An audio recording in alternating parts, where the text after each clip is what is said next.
Hey ladies and gentlemen, this is Miss Humbert here. Today we're going to be doing Unit 1, Notes 2. So we are going to be talking about solving inequalities. So we're going to be using a lot of the same stuff we did yesterday, but in addition we're going to be working with inequalities. So let's go ahead and let's take a look at our steps that we did yesterday. So I just want you to fill in the rest of this, just kind of what you need to know from it.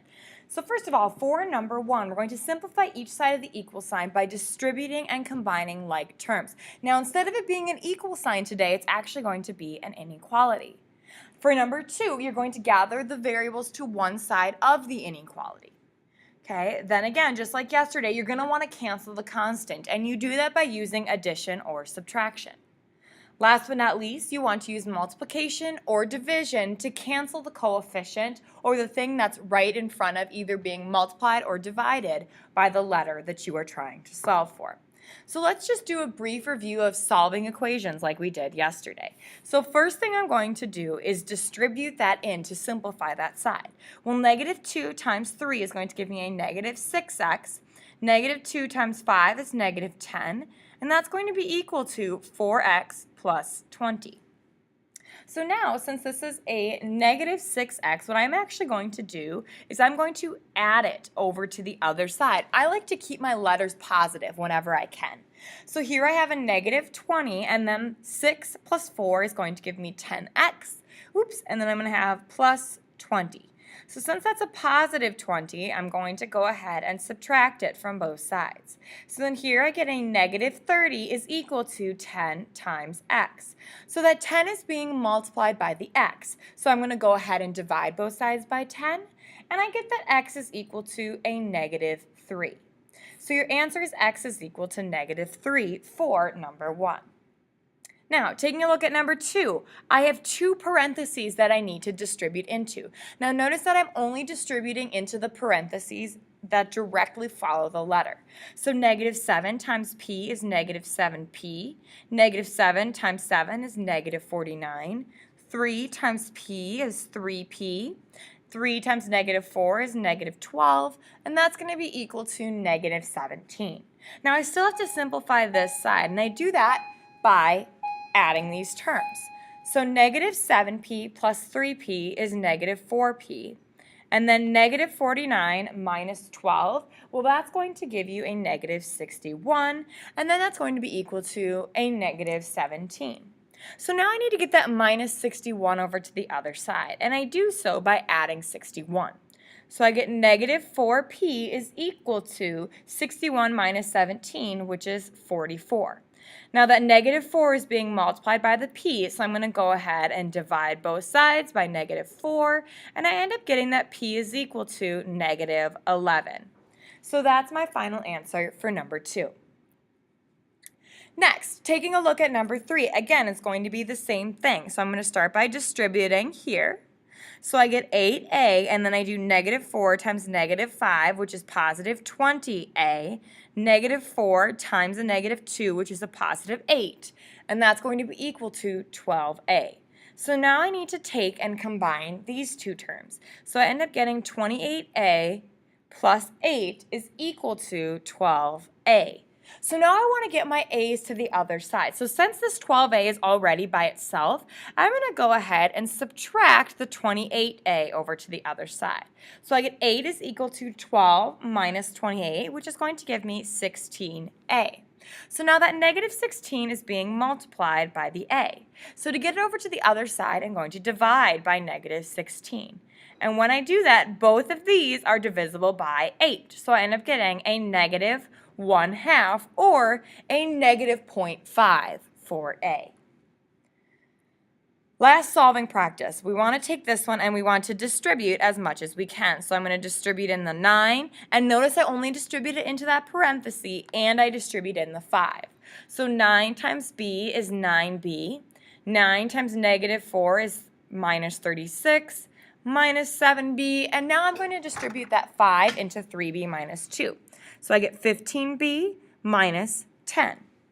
So I need to combine these two terms. So 9b minus 7b is 2b minus 36, and that's going to be equal to 15b minus 10. So now what I'm going to do is I'm going to go ahead and subtract 2b over to the other side. So I get negative 36 is equal to 15b minus 2b. Now notice that I'm only combining b's with b's, okay? You can't add them together unless they have the same letter with them. So then I get 13b and then minus 10. So now I need to bring that 10 over to the other side. So I'm going to go ahead and add 10 to both sides. Well, negative 36 plus 10 is going to get less negative. So I end up getting negative 26 is equal to 13b. Well, that 13 is being multiplied by the b, so I'm going to go ahead and divide both sides by 13. And then I end up getting a negative 2 for b. Okay? So let's go ahead and let's take a look at this chart. So if you are given the symbol less than, okay, so that first symbol means or says less than. So what does it mean? So if you're looking at a word problem and you use the less than symbol, you're going to look for word problems that say not as much as or fewer than. That's what you're going to use less than for. Then for the greater than symbol, you're going to look for the word more than or above when you're looking in word problems. Again, I can talk faster than you can write, so always feel free to pause the video if you need to. Then you take a look at that line underneath the inequality on the third one. That line underneath the inequality, that means it could be less than or equal to. Okay, so it also could be equal to. It doesn't have to be strictly less than. So in a word problem, you're going to see things like at most or no more than. For the next one, you're going to see greater than or equal to. Okay, since it's greater than or equal to, that means you're going to look for words that say no less than or at least. Now, I always tell students when you're looking at an inequality, the alligator's mouth is always opening towards what is bigger. So that will help you when you start doing some word problems. The alligator mouth always opens to what is bigger.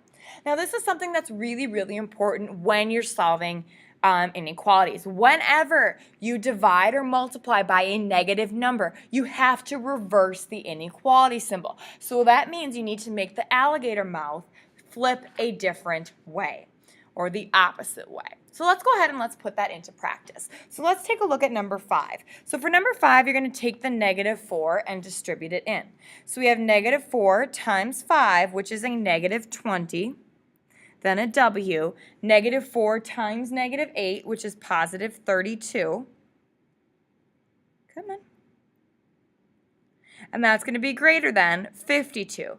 So the first thing I'm going to do is subtract 32 from both sides. So then I get negative 20W is greater than 20. So now that negative 20 is being multiplied by the W, so I have to divide both sides by negative 20. So then when I divide by a negative 20, I'm dividing by a negative number. So the number that I'm actually dividing both sides by is negative. So that means I'm going to take my inequality and I'm going to flip it the other way.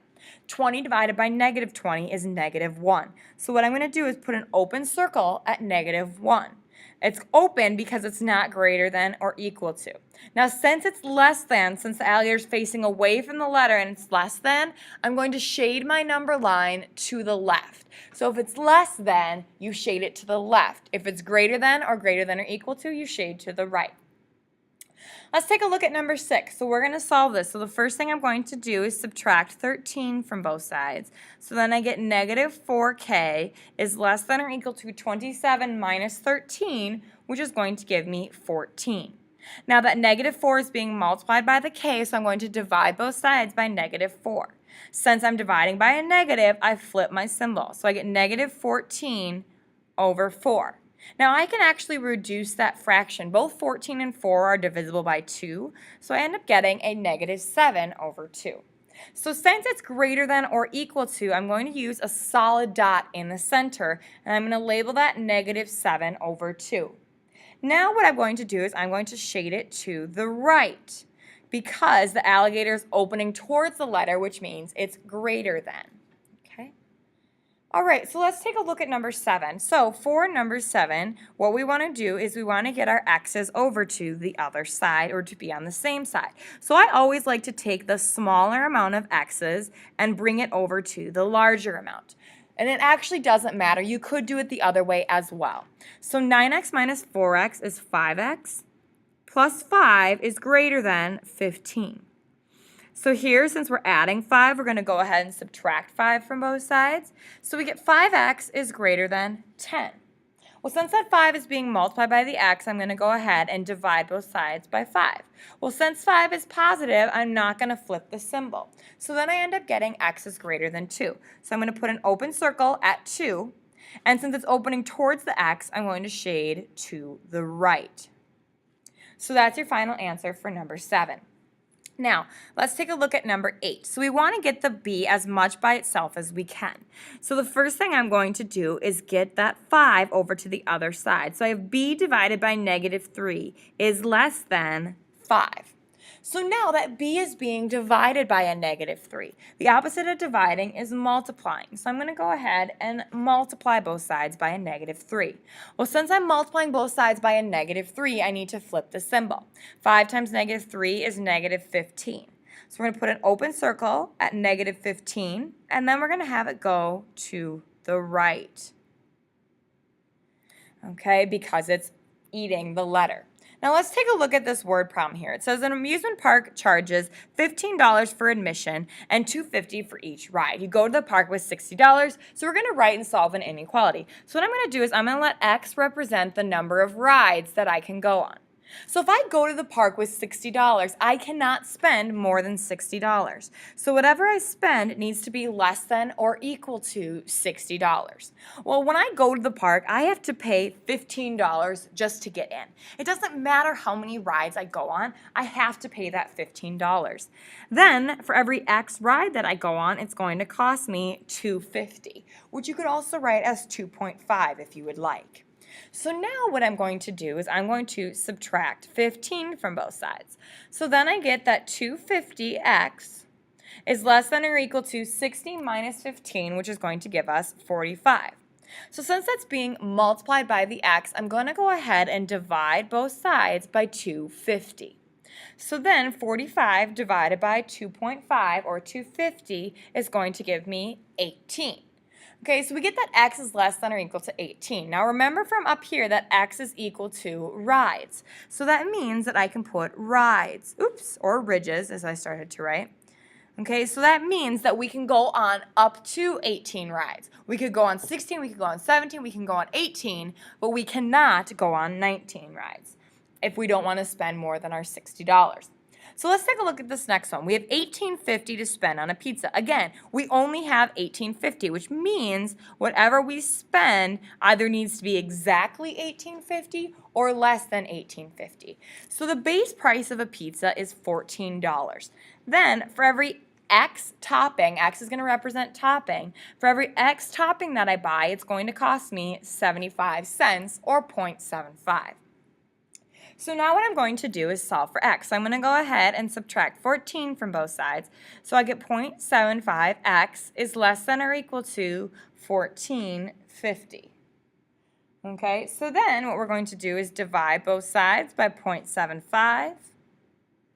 And when you divide both sides by 0.75, you end up getting that x is less than or equal to 6. Now remember that x represents toppings, and we want to label it because it's a word problem. So we can get up to 6 toppings. We can get 5, 4, 3 toppings, but we cannot get 7 toppings.